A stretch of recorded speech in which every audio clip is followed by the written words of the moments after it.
Ladies and gentlemen, an extremely dynamic and harsh weather phase is approaching the United States.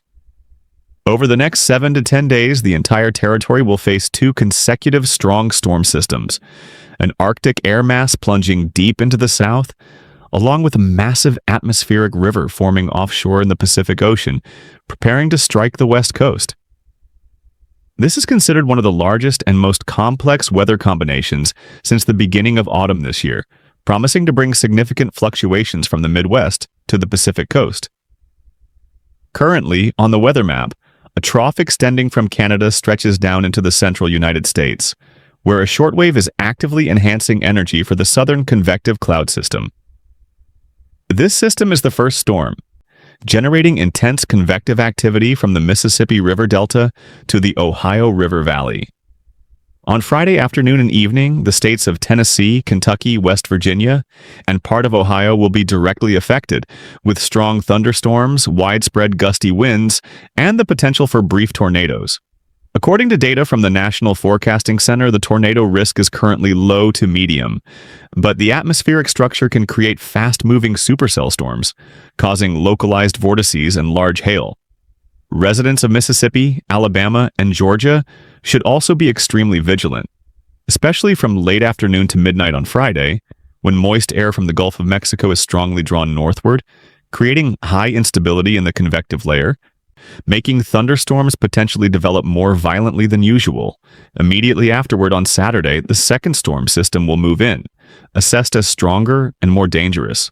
Cold air from the north will combine with the moisture band active along the southeast coast, forming a strong convergence zone spanning from Mississippi, Alabama, Georgia to North Carolina. The National Storm Prediction Center has upgraded the alert to slight risk, meaning moderate risk but requiring close monitoring. During this period, many states in the southeast are likely to face severe thunderstorms, gusts over 80 km/h, and brief tornadoes. By the end of the weekend, the storms will move along the Appalachian corridor, potentially causing heavy rain, localized flooding, landslides, and disrupting traffic in many states. People are advised to limit long-distance travel during this time, especially at night when visibility drops sharply and dangerous weather phenomena can occur unexpectedly. Behind the two aforementioned storm systems is a massive Arctic air mass preparing to surge down from Canada, bringing deep, cold, and dry air over the entire United States. According to forecasts from Sunday to early next week, this cold airflow will cover the entire central and eastern regions, causing temperatures to drop sharply within just a few dozen hours. The Great Plains, Midwest, and Great Lakes states will be the first to feel this change clearly. In the Dakotas, Minnesota, Iowa, Wisconsin, and Michigan, the season's first snowfall is forecast to appear with average accumulations from 5 to 10 cm and locally over 15 cm. Snow will gradually spread to Illinois, Ohio, and move into the Northeast early next week, creating a winter scene earlier than usual. Notably, as the cold air continues to plunge southward, the states of Texas, Louisiana, Mississippi, Alabama, and even Florida will record unusually low temperatures. Many areas may see frost and thin ice in the early morning, especially in the first 2 days of the week. With accompanying cold winds, the outdoor feel can be 5 to 10 degrees Celsius lower than actual, making many people feel as if they are in the midst of a harsh winter. In the Appalachian states, icy conditions and frost may make travel dangerous, while farms and orchards need to proactively cover and protect crops and livestock. This is considered the deepest cold spell since the beginning of the year and may last until mid-next week. While most of the United States is engulfed in cold, the West Coast is preparing to face a completely opposite phenomenon, the atmospheric river. A cutoff low is forming offshore in the Pacific, strongly drawing moisture from the area around Hawaii and pushing it onto land. This massive plume of moisture is forecast to strike California, Oregon, and Washington around November 12th to 13th, bringing very heavy rainfall and strong gusty winds.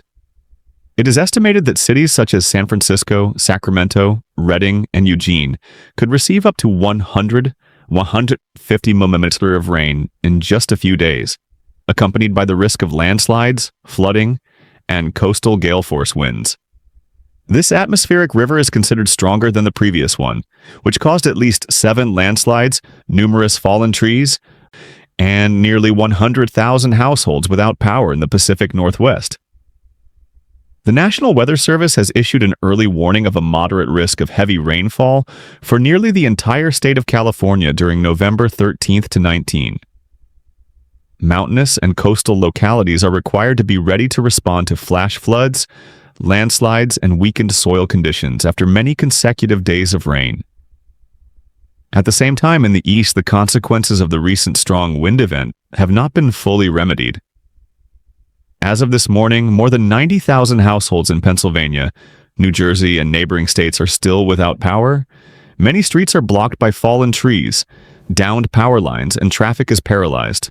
Wind gusts exceeding 90 km/h have caused dozens of flights to be delayed, and many coastal areas have had to temporarily suspend transportation services while power restoration efforts are being urgently carried out. Detailed forecasts for the coming days show that the sequence of weather fluctuations will occur continuously. From Thursday night to Friday morning, scattered thunderstorms will appear in Illinois, Indiana, and Michigan, with isolated snow in Montana, Idaho, Washington, Wyoming, and the highlands of Minnesota. On Friday afternoon and evening, storms will intensify more clearly in Kentucky, Tennessee, and West Virginia, accompanied by hail and brief vortices. In Mississippi and Alabama, supercells may form, increasing the risk of localized tornadoes. On Saturday, the second system moves in, bringing widespread snowfall to the Dakotas, Iowa, Wisconsin, and Michigan, while the southeast continues to experience thunderstorms. From Sunday to Monday, Arctic air plunges deeply, covering the entire central and eastern regions, bringing record low temperatures along with thick frost. By mid-next week, the Pacific atmospheric river will make landfall on the west coast, causing heavy rain and strong winds for many days. In terms of temperature, the climate map shows a stark contrast between the two coasts. The Midwest and Great Lakes maintain daytime temperatures only around 5 to 5 degrees C, with some places dropping below 10 degrees C at night. The Northeast may see light snow, while the South records early morning temperatures around 0 to 5 degrees, unusual for early November. In Florida, although daytime highs remain above 10 degrees due to cold winds, the outdoor feel is only about 3 to 5 degrees. High mountain areas such as the Appalachians and Ozarks need to pay special attention to slippery ice and thick frost. In light of this complex weather situation, authorities have issued numerous recommendations. Residents in the South should closely monitor emergency weather warnings and prepare shelters when thunderstorms or tornadoes occur. The Midwest and Great Lakes states need to stockpile fuel and food and check heating systems to cope with the first snow of the season.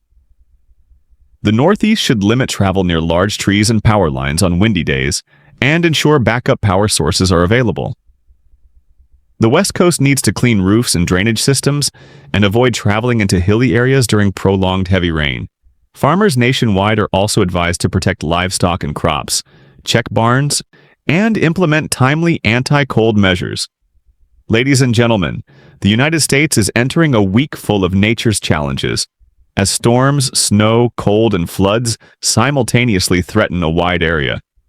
However, if we proactively prepare early, update accurate information, and maintain vigilance, we can absolutely minimize damage and ensure safety for ourselves and our communities. Each forecast bulletin is not only information, but also a reminder for us to be ready for nature's changes. Do not forget to follow daily updates because within just 24 hours, the weather situation can change rapidly. If you find this bulletin useful, please press like, subscribe, and turn on the notification bell to always receive the latest information on weather and natural disasters across the United States. And before closing the program, we would like to send you a prayer for peace and strength in the harsh days ahead.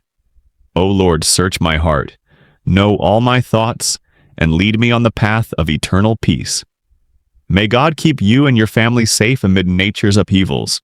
See you again in the next bulletin.